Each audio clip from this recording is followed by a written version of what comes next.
website, AmericanMinute.com, and I send out a free daily history email called American Minute. And then I wrote a book on socialism. The title is Socialism, the Real History from Plato to the Present. The subtitle is How the Deep State Capitalizes on Crises to Consolidate Control. So we're going to focus on the last part of that. Now, socialism, Plato, 380 BC.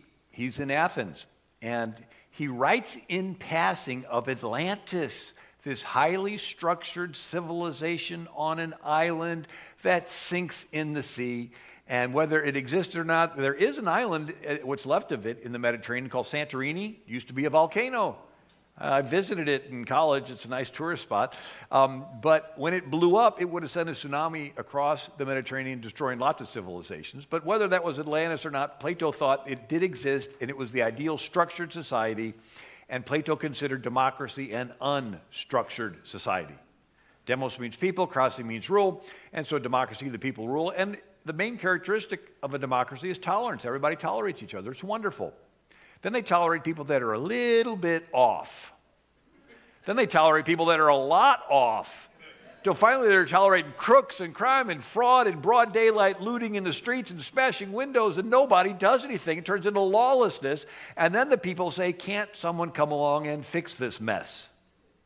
And that's when some governor comes along and he says, I can fix it. I just need some emergency powers. And Plato says, at first he's full of smiles. Well, last of all comes the tyrant. When he first appears above ground, he's a protector. He's full of smiles. I want to protect you. I'm going to take away all your freedoms, but I'm doing this to protect you.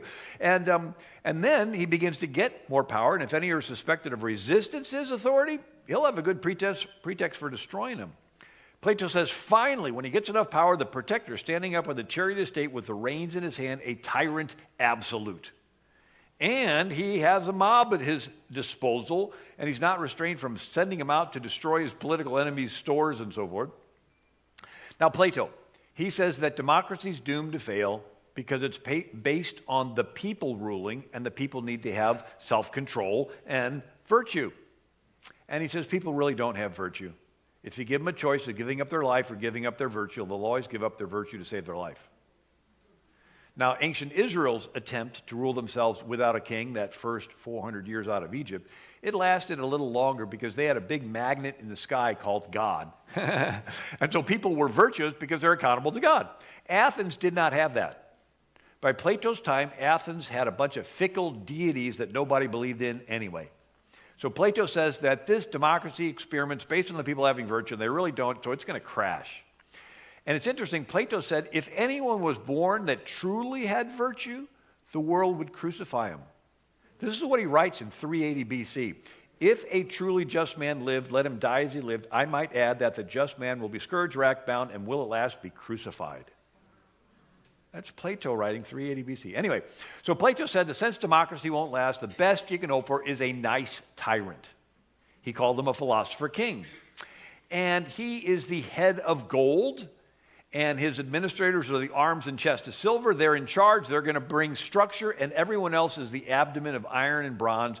They're the ruled class. So socialism is a structured society of a ruling class and a ruled class. Now, the ruling class, they're above the law. They're politically connected. They're supported by the commoners. They can do things like getting their hair styled when nobody else can.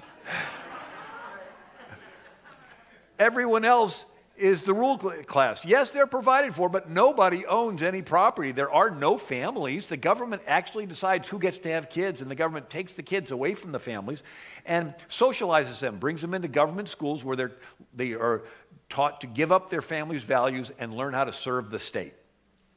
And Plato says that when the true philosopher kings are born in a state, they will set in order. They're going to bring structure, their own city. They will take possession of the children who will be unaffected by the habits of their parents. These they will train in their own habits and laws, and these kids will be taught lies. Plato says, call them noble lies. He says, we want one single grand lie, which will be believed by everybody. Could you imagine a socialist state taking the kids away from the parents and teaching them lies? So democracies and republics are where the people are in charge. What's the difference? A democracy is small It's where you have to be at every meeting, every day to talk about every issue. And if you don't keep up on the issues, you're called an idiotus, an idiot. It's very time consuming. You've got to be there every day. And so it couldn't get very large because you logistically had to travel there.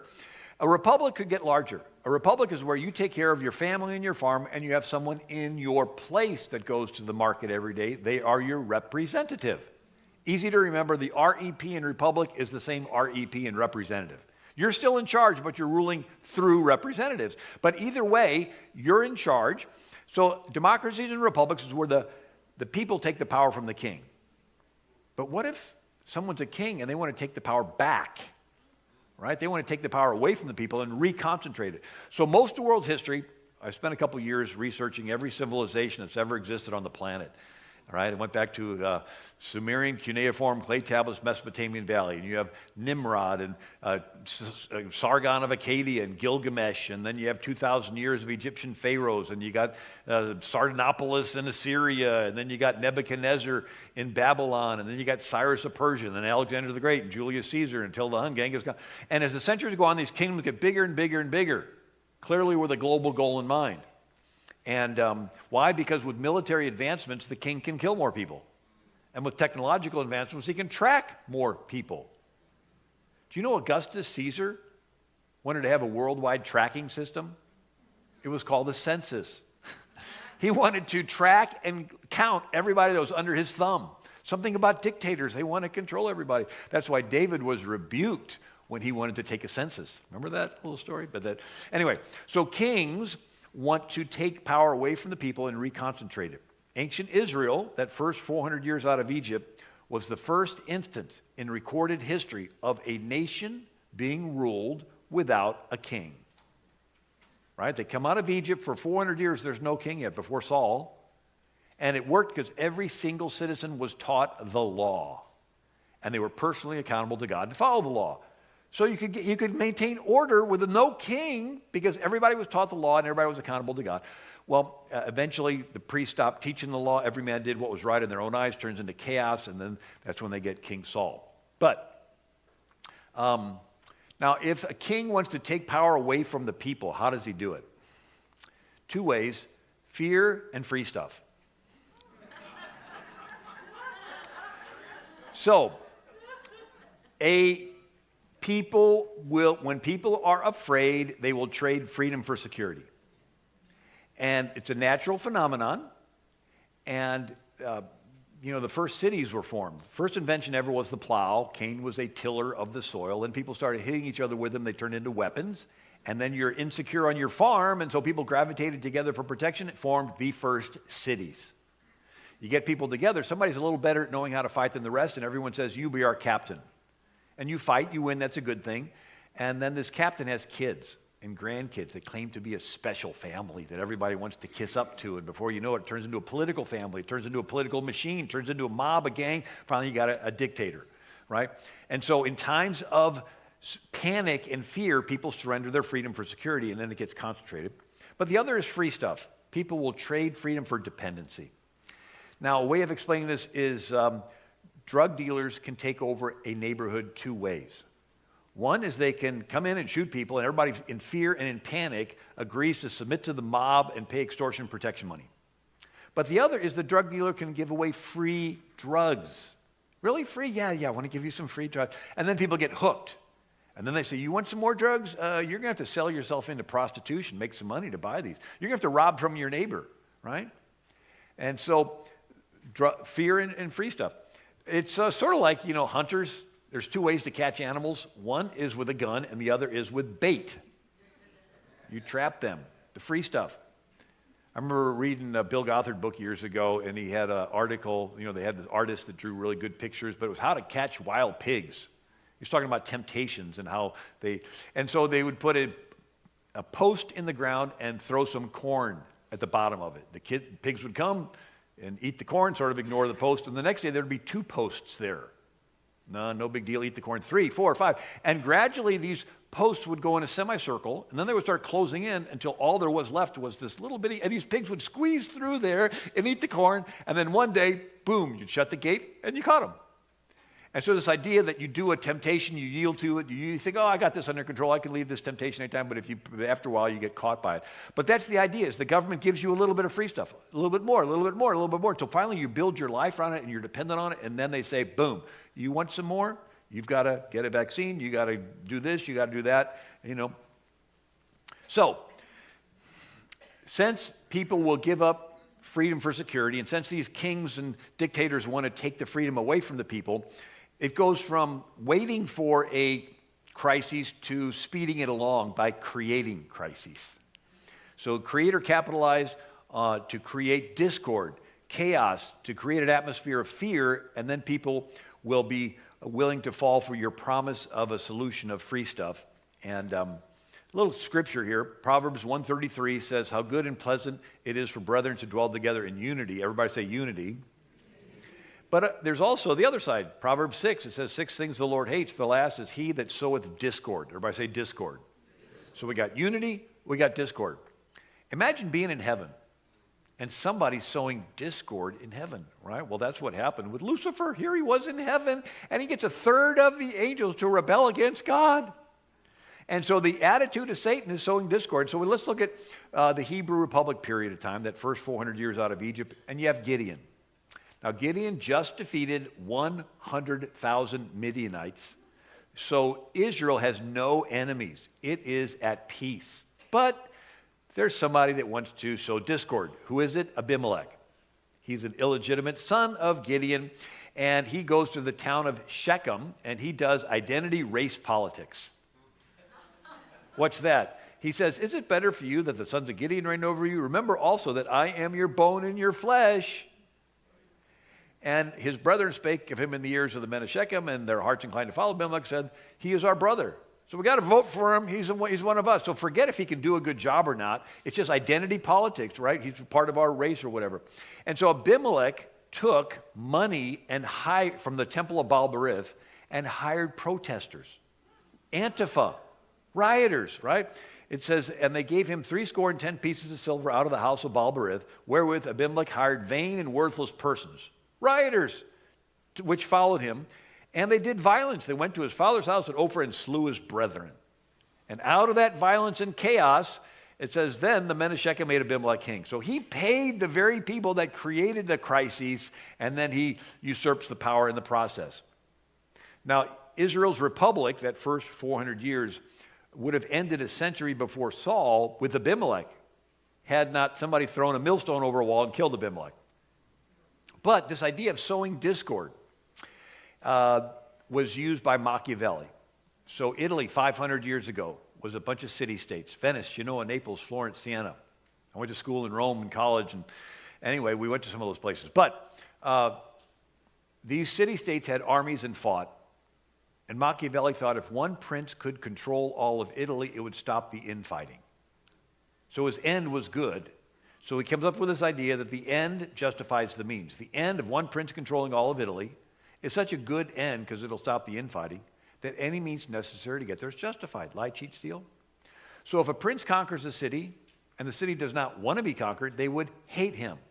But if the prince, and he's referring to Caesar Borgia, if the prince pays criminals to kill cows, burn barns, smash windows, loot, and steal, the people would get in fear and would panic and would beg someone to come in and restore order. And the very prince that comes in gets rid of the people that he paid to create the crisis. Nobody knows the better for it, and everyone praises the prince as a hero. So it's good marketing. You create the need and fill it. You go around the back of the house, set it on fire, then you go around the front of the house and sell them a fire extinguisher. And they'll pay anything for it and even thank you for being there. So it's called Machiavellianism, where you create or capitalize on a crisis to consolidate control. You know that quote a little bit more recently as this: you don't want a crisis to go to waste. It is an opportunity to do important things that you would otherwise avoid. And Hillary Clinton, I actually am excited.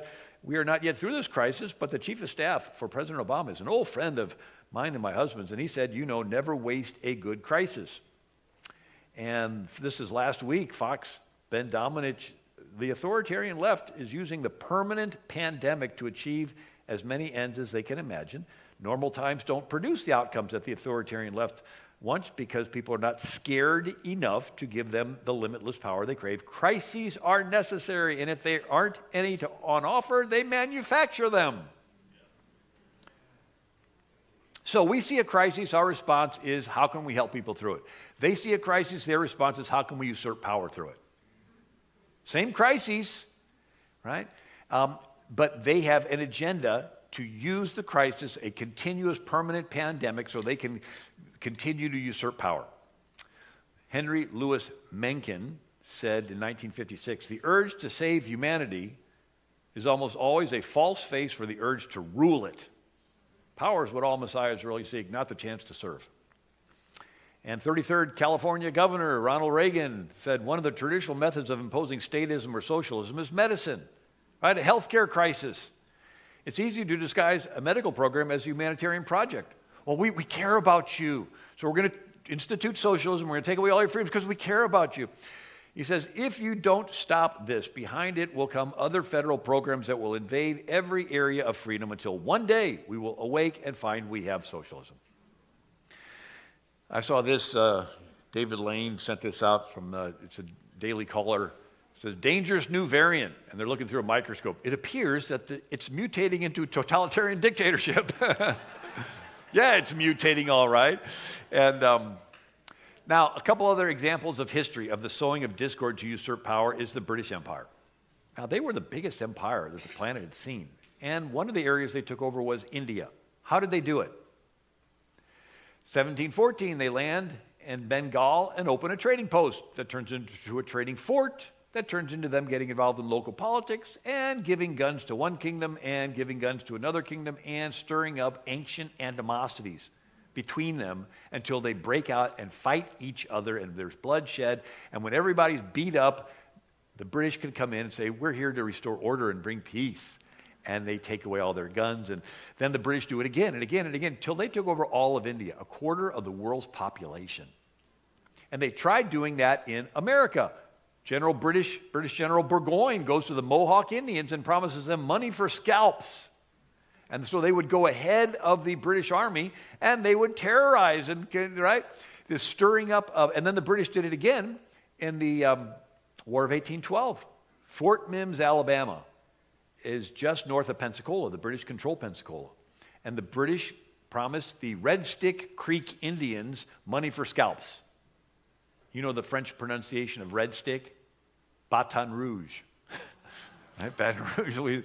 And so the Indians capture Fort Mims, Alabama. This is the historical marker. Here, the Creek Indian War, 1813-14, took place, the most brutal massacre in American history. Indians took the fort with heavy loss, then killed all but some 36 of the some 550 in the fort. Creeks had been armed by the British in Pensacola at this phase of the War of 1812.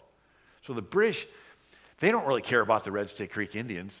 They're using them to do this violence, and they're wanting to come in and take control afterwards. Washington warned in his farewell address, disorders and miseries gradually incline the minds of men to seek security and repose in the absolute power of an individual. So we got the disorders, we got the crises, we got that discord. And people say, we want somebody to come along and fix it. Some absolute power of an individual who turns this disposition to the purposes of his own elevation on the ruins of public liberty. He said, let there be no change through usurpation. What's usurpation? That's doing something you're not really authorized to do, but people let you get away with it because you say you want to do something good. Well, and once you do something good, let them have a little more power, a little more power. And it sets a precedent of power concentrating. And so Washington says usurpation, though in one instance may be the instrument of good, it is the customary weapon by which free governments are destroyed. Keep giving up. And then he says this, the precedent of usurpation always greatly overbalance in permanent evil any partial or transient benefit which the use at any time can yield. So whatever short-term benefit comes from allowing the government to have a little bit more power always has a permanent evil of destroying your form of government, which is bottom up. So we're looking at Hegel. Napoleon conquers Europe. Afterwards, the king of Prussia, a German kingdom, says we can't get conquered that easy again. We need to strengthen the state. And so he gets a philosopher teacher at the University of Berlin named Hegel. Hegel influenced Darwin, and Hegel influenced Karl Marx, who was a student. Karl Marx was a member of the Young Hegelians, a radical student group at the University of Berlin. So Hegel said the state is God walking on earth. The state is our mortal God. And Hegel talks about how do you concentrate power away from the people back into the hands of the state. So he took the Abimelech model, the Machiavelli model, right? He took all that, and you know how Germans are. They want to make things all organized. And so he calls it dialectics, Hegelian dialectics, and it's a triangle. Thesis on one corner, antithesis or antithesis on an opposite corner, and then the top is the synthesis. It sounds complicated, but it's not. Karl Marx said, okay, the thesis is the status quo in a country. Right? Whatever it's been, that's sort of everybody's used to it. And then you have to create discord. You have to create a problem that is real bad. So much so that people are happy to settle for your answer. That's half as bad. And then that becomes the new starting point. Then you create another problem that's real bad, and everybody's happy to settle for your answer. That's half as bad. And then you create another problem that's real bad, and everybody's happy to settle for your answer. That's half as bad. And each settling is giving up a little bit more of your freedom. And how do you create a problem that's real bad? Well, his idea was you send in agitators, agent provocateurs, community organizers, labor organizers, and find people with grievances and stir them up to riot. And in the panic and confusion and fear, people surrender their freedoms and some leader usurps power. And so how do you create this antithesis, this crisis? Karl Marx called it critical theory, where you study a country and see all the groups, ethnically, religiously, economically, and you pit them against each other as haves and have-nots, victims and oppressors. His original one was economic class, so we had the proletariat working class and the bourgeois business owner class. So he pitched them, and then it's the poor versus the rich, the blacks versus the whites, Catholics versus Protestants, Muslims versus Christians, even the Hutus versus the Tutsi in the Congo and Rwanda. They really don't care who the two sides are, and they really don't care what the issues are. Their goal is to find groups that they can pit against each other to create discord and crisis and fear, and everybody panics, and they have an excuse to usurp power. Are you still with me? Yeah. How did it come to America? 1894, the railroad car company in Chicago, Pullman Railroad Car, has a downturn in the economy, and they have to not pay workers. And so Eugene Debs comes, and he finds people with grievances, and he organizes them to riot. And they destroy $80 million worth of railroad cars in 27 states. It paralyzes the entire country because the railroads aren't working. All the mail can't be shipped. All the products can't be shipped. Could you imagine rioting and violence spreading across all the cities in America and paralyzing the country? And then Eugene Debs started the Socialist Party of America. He actually ran for president 5 times between 1900 and 1920. And one of the socialist candidates was Norman Thomas, who ran for governor of California. And anyway, 1920, branching off of the Socialist Party USA, was the Communist Party USA. And they run candidates for president from 1920 to 1940. What happened in 1940? Democrat President Franklin Roosevelt makes a treaty with Stalin during World War II.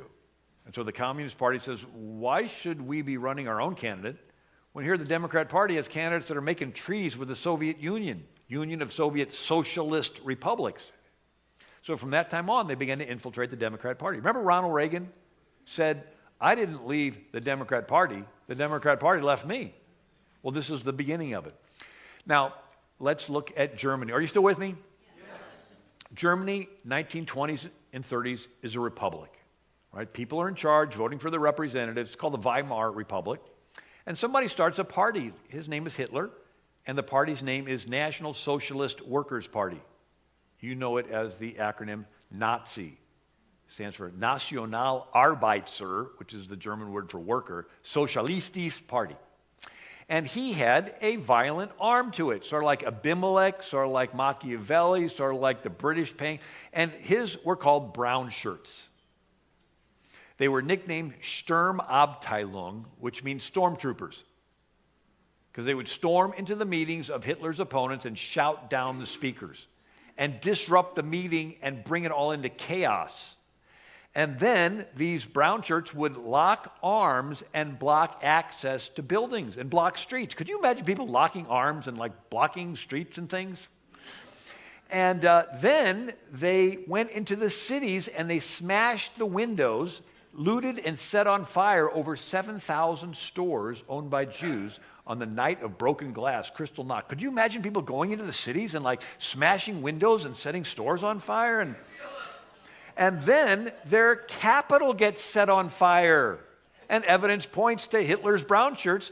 And it's an insurrection. The Capitol's been attacked. And Hitler, who was behind it, blames his political opponents and has them hunted down, arrested, falsely accused, locked away, and shot without a trial. And when the dust settles, Hitler doesn't have any political opponents left. And Germany switches from a republic, rule bottom up, to a dictatorship, rule top down.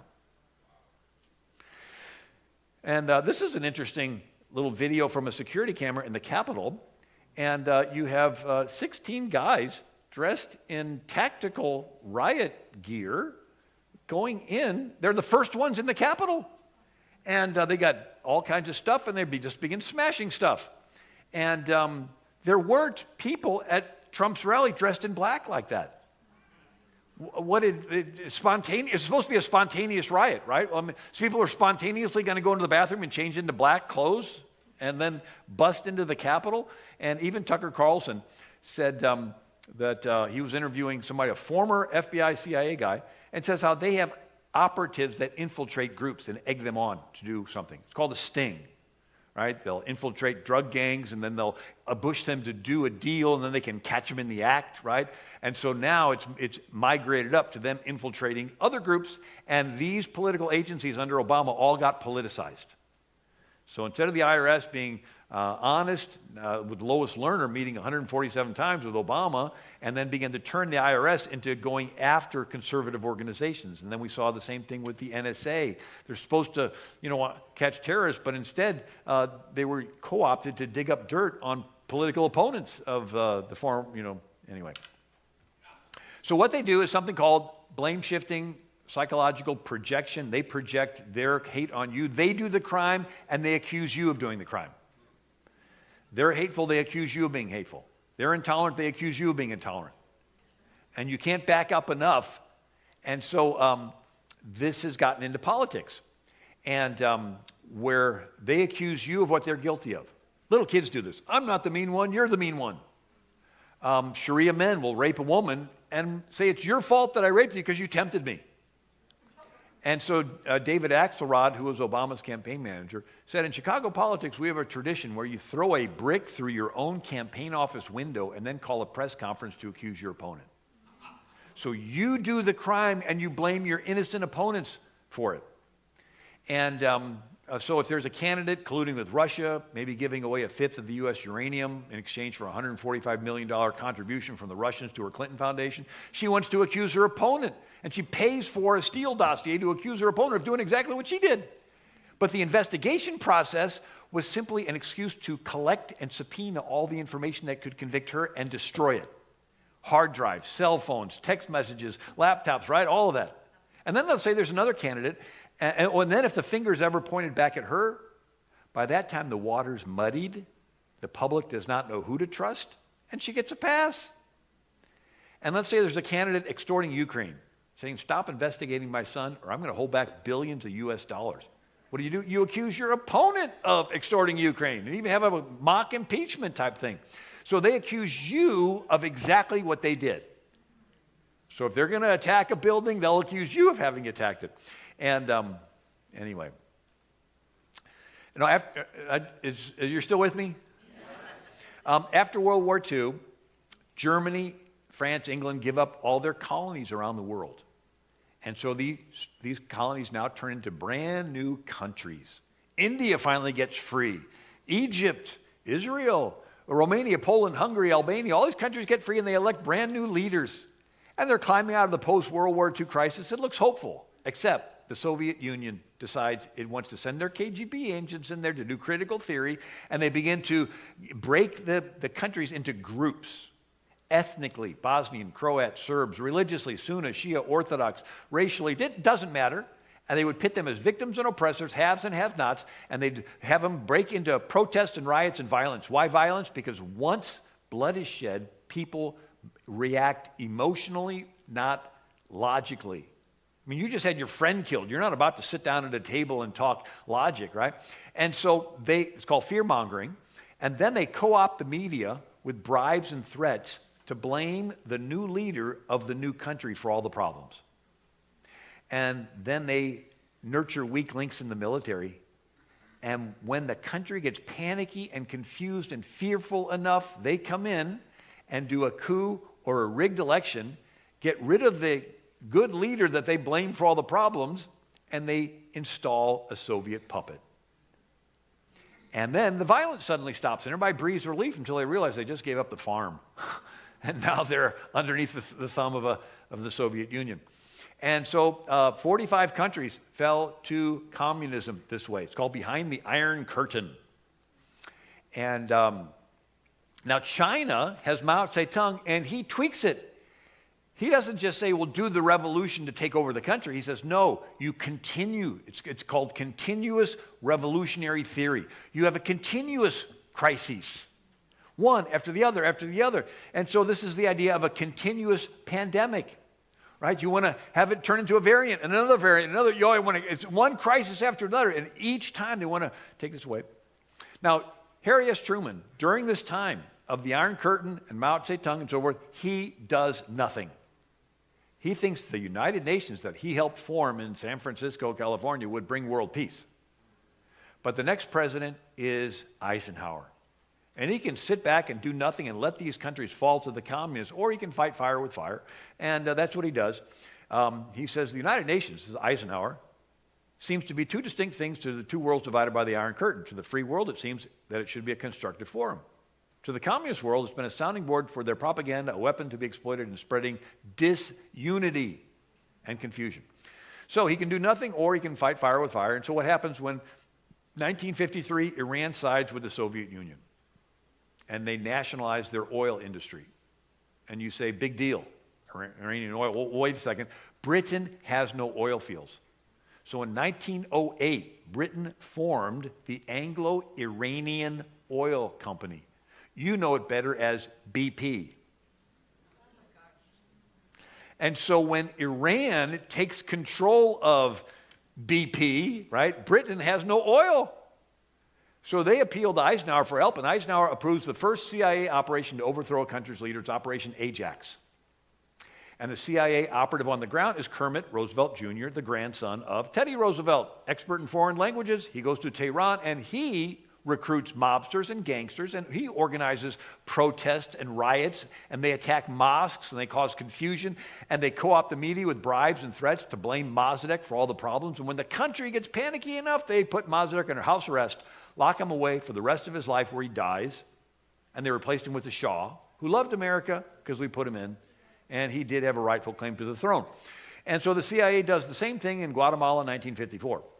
They do it Congo 1960, Dominican Republic, Vietnam, Brazil, Chile 1973.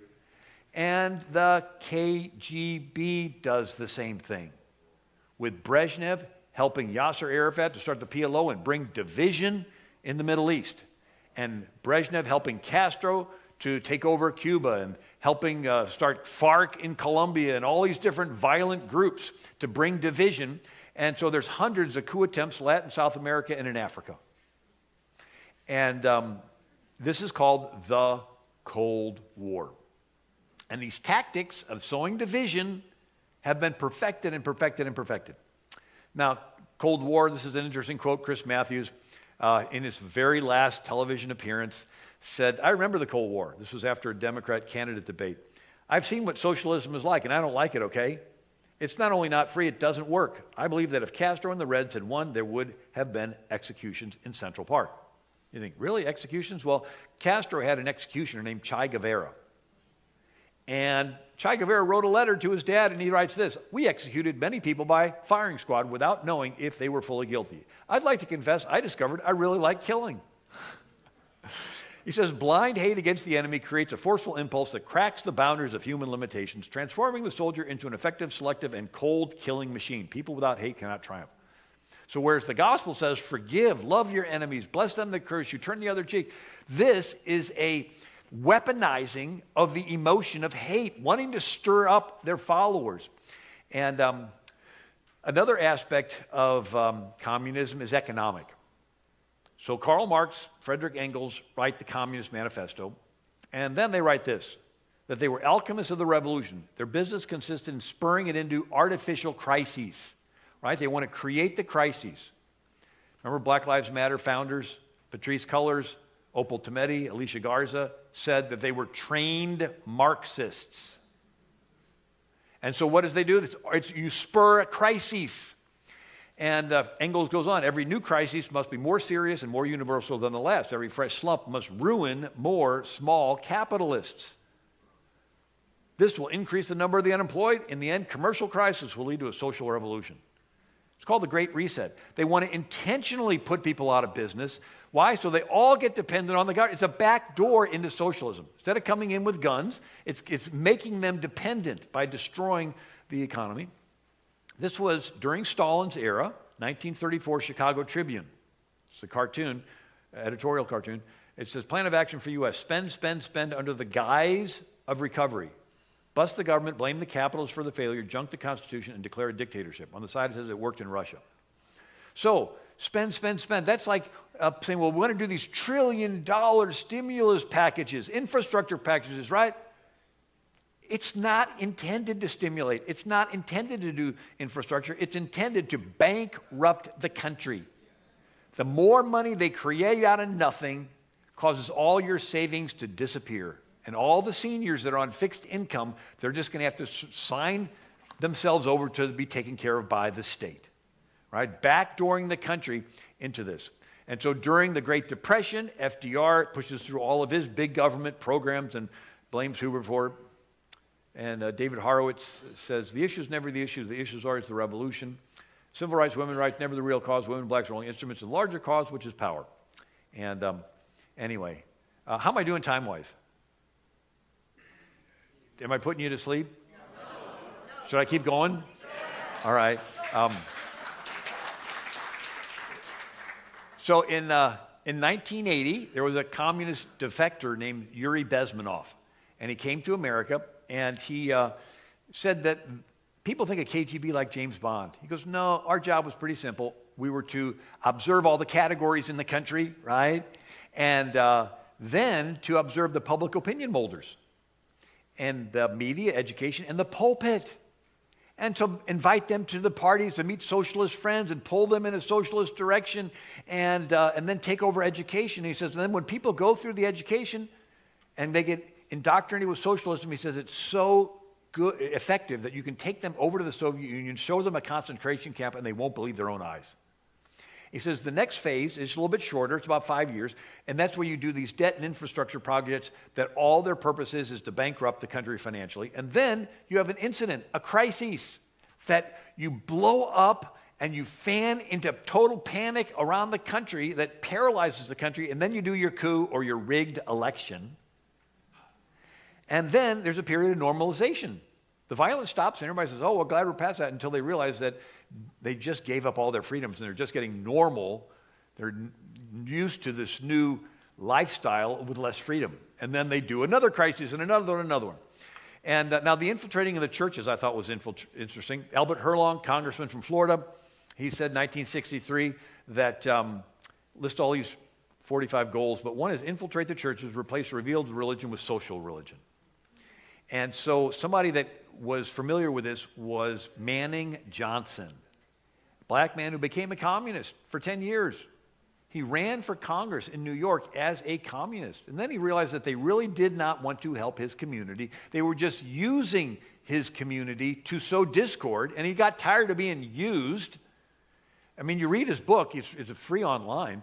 Just look up Manning Johnson, or you can buy my book. I got a book on socialism. But he says that there were some blacks that wanted to have their own hospital and have it be first class. And they trashed it. There were some other black businessmen wanted to build a nice community with fountains and make it just really first class. And he says they trashed it. And he's realized they don't want to help our community. They're just using us to sow this division.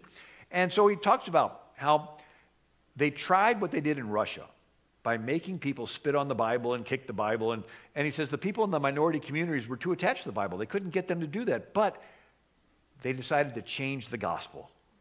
And he says the new line went like this. Jesus, the carpenter, was a worker like the communists. He was against the money changers, the capitalists, the exploiters of the day. That is why he drove them from the temple. Communists are the modern day fighters against the capitalists or money changers. If Jesus were living today, he would be persecuted like the communists. So forget the fact that we're sinners and Jesus died on the cross to pay for our sins. Jesus was just an activist. So they changed the gospel. And Alexander Solzhenitsyn, who spent 11 years in the Soviet gulags, warned America, I call upon America to be more careful of its trust, prevent those from falsely using the struggle for social justice to lead you down a false road. So we're getting a little closer to home. Chicago, Al Capone has a hitman named Frank Nitti and a little guy that traveled with him named Saul Alinsky. And Saul Alinsky saw that all that Frank Nitti had to do was kill a few people and smash a few windows, and the whole neighborhood would get fearful and panic and surrender their freedom for security and agree to pay the mob protection money.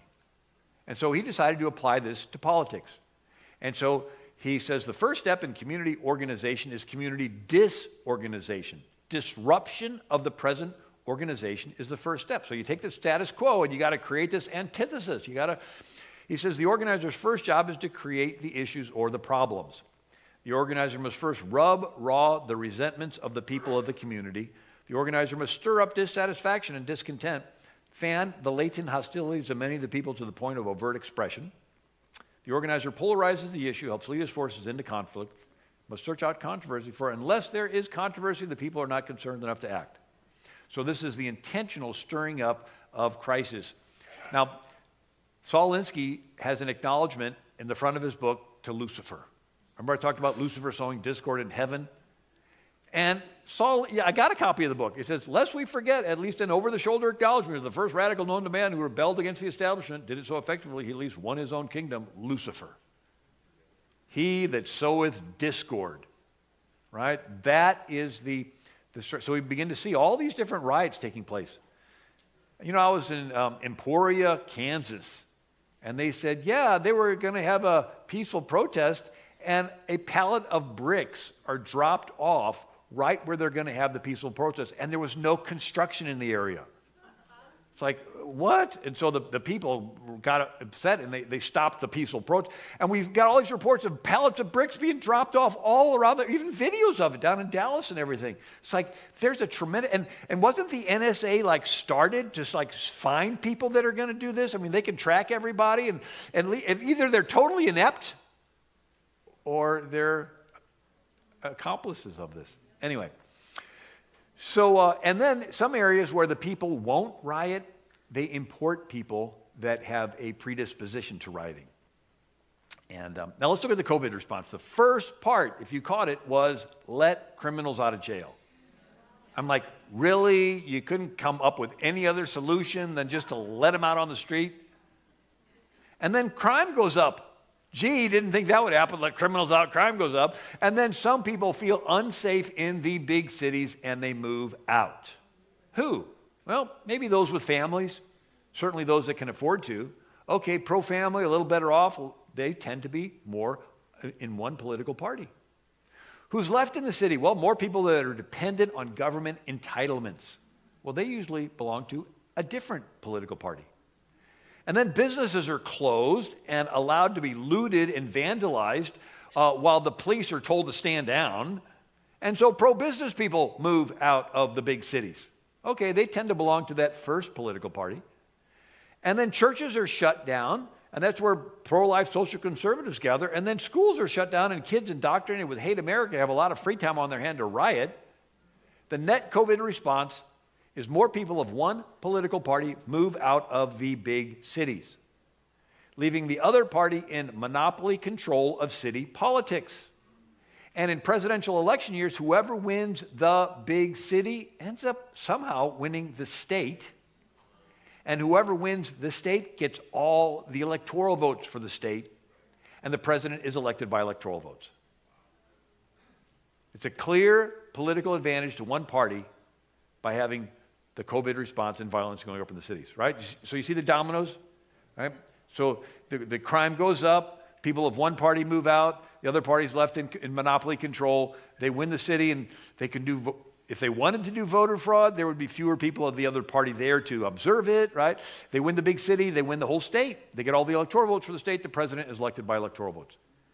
And you want me to keep talking, or? All right. Real quick, the communists do something called deconstruction. It's where you separate people from their past, get them into a neutral where they don't remember where they came from, and then you brainwash them into the future you have planned for them. It's a sales technique. If I was a toothpaste salesman, the first thing I do is tell you negative things about the toothpaste you are currently using. You're still brushing with that stuff? Haven't you read the article? It'll eat the enamel off your teeth. You're like, ooh, really? You're repulsed by it. Now I have you in a neutral. You're open-minded. What are all the toothpastes out there? Then I give you my pitch for this brand new tartar-controlled breath freshener toothpaste. Right? So it's a drive, neutral, reverse. It's like a gene replacement therapy for a culture. So they go into the schools and they tell the kids negative things about the founding fathers. Forget the fact that they gave you a country where you have freedom and opportunity. Forget that.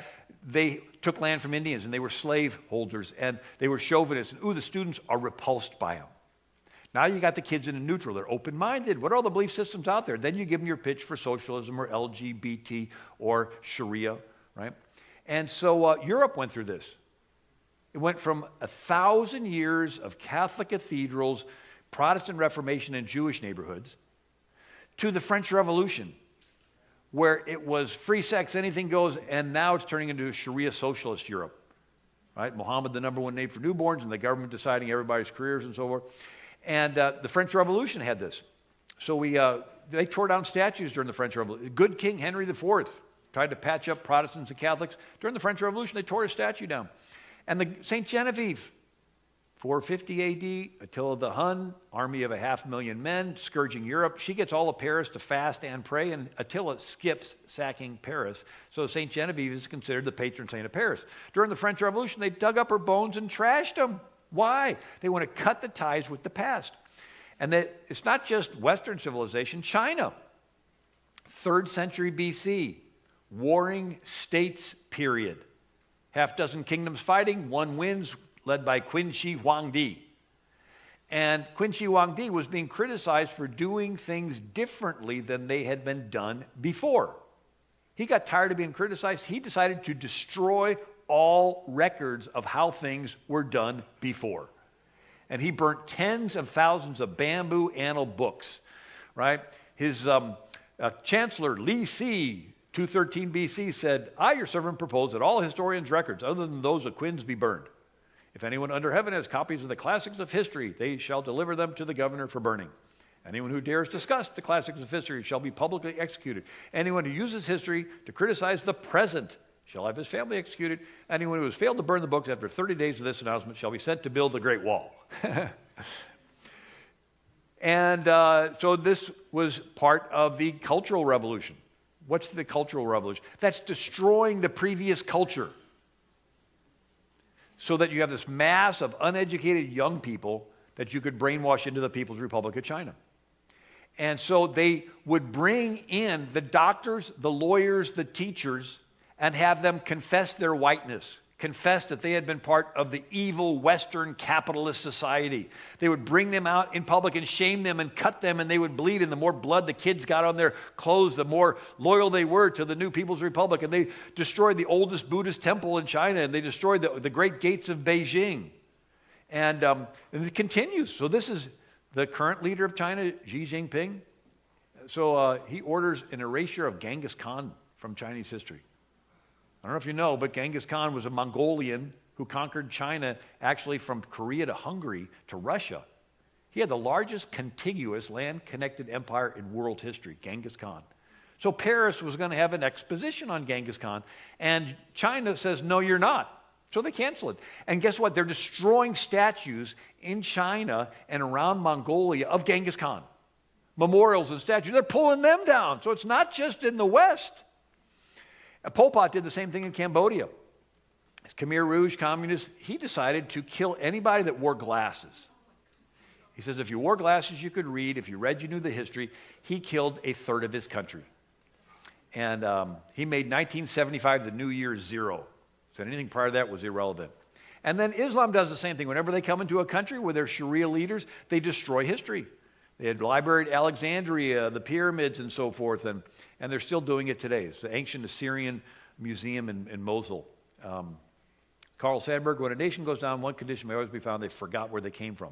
So I thought this was this is an actual quote from a socialist in Italy named Antonio Gramsci. He died in prison, and he writes in his notebook, so Stalin just wanted to militarily conquer the West. And this Gramsci says, no, you can't. You can't defeat them. And we proved it during World War II. On a two-front war, we couldn't be defeated. And so his attitude was to rot us from within. And so this is what Gramsci, the civilized world has been thoroughly saturated with Christianity for 2,000 years. Any country grounded in Judeo-Christian values cannot be overthrown until those roots be cut. Socialism is precisely the religion which must overwhelm Christianity. In the new order, socialism will triumph by first capturing the culture and via infiltration of schools, universities, and churches. Remember I talked about infiltrating the churches? And the media by transforming the consciousness of society. It's called the long march through the institutions. And so this is the 1619 Project. This is Howard Zinn's A People's History of the United States. It's intentionally wanting to rewrite the history.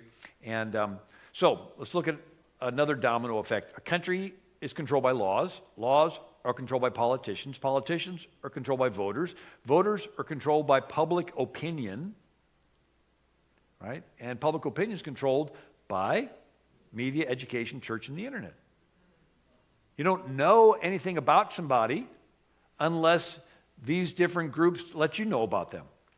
And so their attitude is if they can control the media, education, church, and now the internet, they can control what the public opinion is. They can control who gets voted in. They can control the politicians and the laws and eventually the country. Do you catch that? And then I have another short part on how to brainwash a nation. So in the 1800s, marketing was Wells Fargo wagon and Sears catalogs, and they would list every possible thing about a product, like a sewing machine. And then in the early 1900s, they invented magazines with nice colored pictures, and they would sell things without you knowing what's in them. And the classic is Crisco. And nobody knew what was in it, but yet they put these pictures in the magazines of nice food, happy wives and mothers, and happy families. It was they actually made up a term called vegetable-based.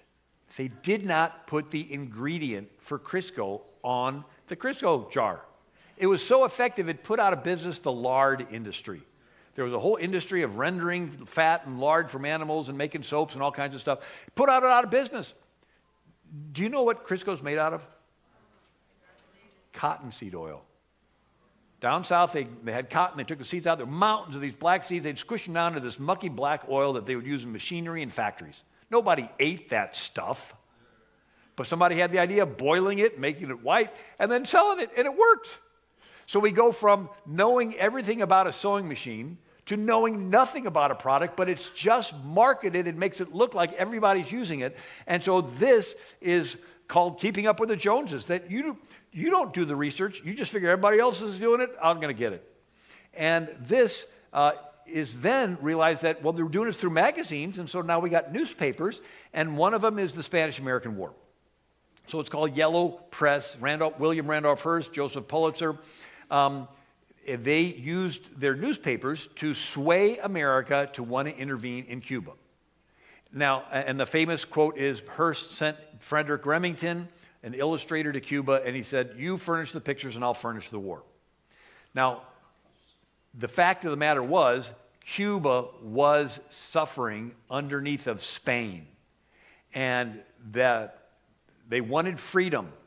And they sent over this guy down here named Weiler. He was their military governor of Cuba, and he had concentration camps. And he killed hundreds of thousands of Cubans just 90 miles away. And we were not doing anything about it, but they did the yellow press, and they swayed the country, and we were able to go down and free Cuba from Spain. We need to do that again. But it's this idea that all of a sudden we're realizing that newspapers and magazines cannot just sell a product, they can influence public policy and foreign policy by influencing the people. And then we have another is the 1938 radio drama War of the Worlds. Orson Welles reads H.G. Wells. We interrupt this program to announce that New Jersey has been invaded by Martians. Panic sweeps the country. Everybody runs outside, looks up in the sky. It was a phenomenon that was studied, how you get the whole country, not just to respond to buy a product, not just to respond to want to get involved in a war, but now we got this fear, this element of fear that causes everybody to respond. And this was all brought together by Joseph Goebbels in Germany, Nazi minister of propaganda.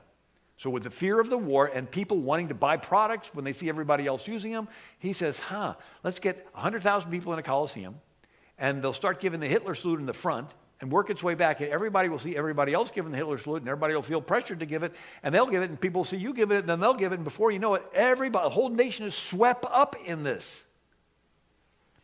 And so America begins to study how this does, and so we have Army and Air Force Motion Picture Service. Oh, did they want to make it entertainment? No, they realized they would set up recruitment tables in the lobbies of movie theaters. Now, in all justification, it was a legitimate patriotic movement to mobilize a sleeping country against a legitimate threat, right? But we began to see a lot of study going into manipulating your perception. And a famous movie is Gaslighting, Ingrid Bergman, 1944, if you've ever seen it. Her aunt was a famous actress, given some jewels, and she dies, and all of her stuff is locked in the attic and too emotional, so nobody goes up there. But she's living in the house, and this guy wants the jewels. And so he befriends Ingrid Bergman, and then he courts her, and then he marries her. And 1940 movie, right? And so he puts her to bed, and he says, I'm going to go for a walk. And he goes out the house, he's smoking his pipe, walks down the street, walks down another street, and then he climbs up, and all the London houses like Mary Poppins are all connected, right? And so he climbs along the roof and goes in through a window, and he lights the gas lamp in the attic to dig around looking for jewels. And while he does, the gas lamp in her bedroom gets dimmer. And she tells him, whenever you go out for a walk, the lamp in my room gets dimmer. He goes, your eyes are playing tricks on you. You're seeing things. You're going crazy. And he messes with her mind so much that he's about to commit her to an insane asylum. And then he can dig around in the attic all he wants, but the hero of the movie, follows him and breaks the whole story and everything. But this went into our vernacular, the concept of gaslighting, that you can intentionally manipulate somebody's perception. And so, and it comes from the Greek word theater and how they would manipulate this. So we did psyops, where we drop pamphlets on the enemy to mess with their minds. Oh, your side is already lost. And then they did the same thing with Tokyo Rose. Nice, sexy voice, and she's on the radio telling the Americans in the Pacific, you're all terrible, and so forth. And so this was studied some more with CIA Director Allen Dulles. And this is during the Cold War, and the idea is, we have to mobilize our country against the Soviet threat because we're all sleeping. And so it's called Operation Mockingbird. And Carl Bernstein, Watergate reporter, writes about this in a Rolling Stone magazine, 1977, how the CIA basically controls major media in America. Right? Breaking story, and of course the CIA has to backtrack. Well, we're not doing it anymore, right? But this was the story that the major news outlets were taking their stories and putting it in. Now, back then, it was to mobilize the country against the communist threat, but it was an acknowledgement that they did do this. And so now we see these articles: Facebook swaying elections, Twitter swaying voters, right? Big tech swaying voters. So this idea of controlling it. Now, Sun Tzu's Art of War, 5th century BC, so you got warfare and the generals are fighting. He said supreme excellence consists in breaking the enemy's resistance without fighting. So the best general is not the one that fights on the battlefield and wins. The best one is somebody that psychs out his enemy and gets them to surrender without them even fighting. And now there's what's called fifth generation warfare, where you get your enemy to surrender without them even knowing that there was a war. And that's what we've been experiencing, fifth generation warfare, that they're getting us to surrender all the freedoms that our founders fought for, and we don't even know that there's a war going on. So we got Korean War. These guys go in, they love America. We rescue them out of the POW camps. They hate America. And they said, what happened to these guys? Well, they found out it's something called brainwashing. It comes from the Buddhist term, cleansing of the mind, right? So it's a sort of an emotional reset. And so they would take these prisoners and lock them in a room in isolation and deprivation. So much so that after weeks and weeks and months, they would just crave wanting to have interaction with people again, wanting to get back to normal. And so they would bring them into a room with 6 chairs, and the guys in the chairs had already caved. And before they could be accepted in the group, they had to confess their whiteness, confess their evil Western capitalist ways, that they were fighting for the evil West. And then when they did, they were accepted into this group, and they were reinforced. And so this technique, I thought it was interesting. They said the only people that were not susceptible were the ones that had a sense of humor, right? So they kept that. It's a good... So it's also used captives for the Indians, and then also Islam and the Stockholm Syndrome, where they would put you through emotional deprivation, so much so that you would just crave getting back to normal. But they say, oh, before you get back to normal, you have to comply. You have to submit. You have to confess all the evil. You have to do this, that, and the other. And... It's similar to training a dog, but I don't have time to get into that. So it's manipulating this normal human desire to be accepted in a group. It's very powerful. We all want it. But they've studied it and said, how can we manipulate this? So in many cultures, it's called honor-shame cultures. And so in the 1970s, they did an experiment on college campuses called the Solomon Asch Conformity Experiment. And they'd pull 8 students into a room. 7 had been paid ahead of time to be actors. 1 was a naive participant. And the teacher would put 2 cards on the front desk. 1 card had 1 line, the other 3. And one by one, the paid actors would convincingly say that the shorter line was equal to the line on the other card. By the time it got around to the 8th naive participant, 30% of them would deny their own eyes to fit in with the group. They would doubt their perception. They said, well, these people must know. They would, right? And now they found if just one person stood up, it went from 30% down to 5%. But this idea of wanting to fit in with a group, even a group of strangers, is very powerful. And so it's called spiral of silence, that people will self-censor their views if they think they are in the minority. And so they want to gaslight you and make you think you're in the majority, so you'll self-censor yourself. And it's a psychological operation so they can defeat without even having to fight on a battlefield. Now this, Peter was with Jesus 3 years, and he just told Jesus that he would die before he would deny him. But now Peter's with a small group of strangers around a fire. And the unnamed girl said, oh, you were with Jesus. The pressure of this group, Peter caves and denies Jesus. It's powerful, the desire to fit in with a group.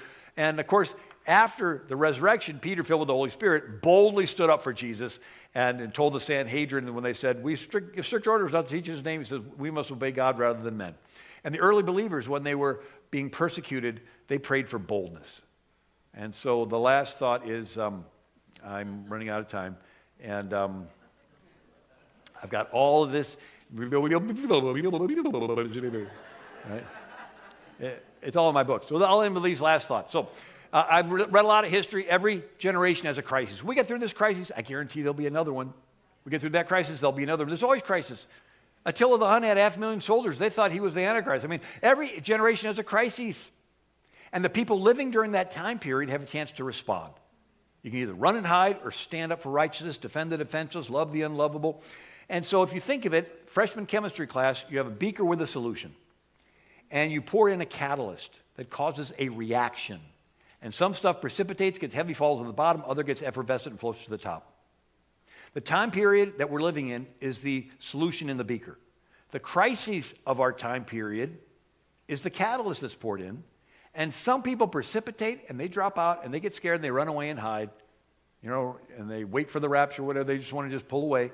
Others rise up and they pray for boldness like the early church and says, God, use me to stand up for righteousness, to defend the defenseless, to rescue those that are unjustly sentenced to death, the babies, and to love the unlovable. So instead of getting scared, we realize there's a God of the universe, and he chose for us when we're going to be alive, and he knows all the problems. And it's our chance to stand up and do what's right.